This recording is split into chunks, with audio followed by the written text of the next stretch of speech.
Hi అండి, good evening చెప్పండి. Hi అండి. మా కుక్కలాశ్రమానికి మా ఇంటికి ఒక 1/2 కిలోమీటర్ దూరంలో ఉంటాయండి ఒక 3 కుక్కలు. వాటికి రోజు తీసుకొచ్చి పెడతాను. ఎంత నైట్ అయినా ఏ టైం అయినా, అంటే స్కూటీ ఉందిలే, వచ్చేసి పెట్టి వెళ్తానండి. ఏం చేస్తామండి, నా చనిపోయిన బిడ్డను మర్చిపోవటానికి ఈ కుక్కల సేవలో పడిపోయానండి. చేసేది ఏముంది చెప్పండి, బిడ్డలు మర్చిపోలేక వాడికి ఉన్న కుక్కలు పిచ్చి నాకు తగిలించుకున్నాను.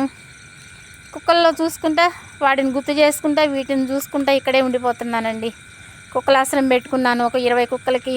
లైక్ చేయండి, మీరు కూడా ప్రేమించండి, నా బిడ్డల్ని దీవించండి, నా కుక్కల్ని మూగజీవాలని ప్రేమించండి, లోకంలో ఉన్న చిట్టు తల్లిని ప్రేమించండి.